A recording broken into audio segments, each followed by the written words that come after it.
go hand in hand in her mind. So I was a little apprehensive when I was first thinking about coming here, and then when I came here, I was like, wow, this is really amazing. Branch Brook Park was designed by the firm founded by Frederick Law Olmsted, the architect of Central Park.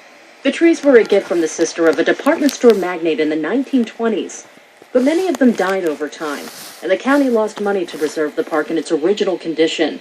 But over the 10 years he's been in office, Essex County Executive Joe DiVincenzo raised roughly $60 million with the help of park advocates and corporate sponsors. Right now, we have more cherry blossom trees than Washington, D.C., and that was my goal. But when it comes to the variety of cherry blossom trees, this is what they tell me we're the #1 in the world. Some Newark residents like Freddie Rivera say when he was growing up, the park was a banged-up, grim place. And while he hasn't visited the trees in decades, he likes to look at them from his apartment balcony across the street and watch the visitors from around the world. You can see how the crowd of people walking through here, and you're going to see how they're all going to get down with their little cameras and their camcorders, and they can take pictures and their hugs and kisses and all that. Visitors trail through the park wearing sun visors and cameras around their necks. Newark resident Dominique Prescia is sitting on a bench just a few feet away from the trees with her 3-year-old son. I just look at them from afar. They're cute and pretty. But she doesn't get it.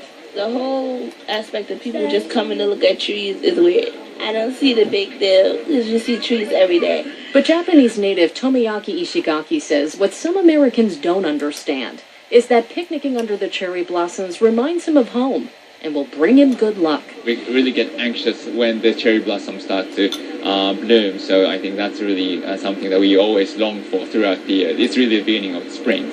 Visitors can already use their cell phones at Branch Brook Park for self-guided tours in English and Spanish.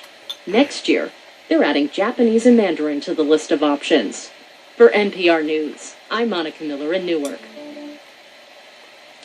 Coming up on All Things Considered, why one climate scientist says he would not advise students to go into the fields. Stay tuned.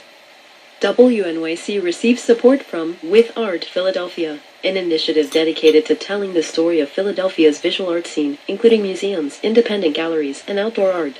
Information about curating an artful experience at visitphilly.com/withart. The New Jersey Symphony Orchestra, presenting Sarah Chang, performing Bruch's First Violin Concerto, led by music director Jacques Lacombe. April 25th and 28th at NJ Pack. April 27th in New Brunswick. 1-800-ALLEGRO or njsymphony.org. BBC World News, a 24/7 television news network dedicated to connecting you to the world with expert reporting and analysis. More information available in local cable listings and at bbc.com. Imagine a pledge drive without pledging.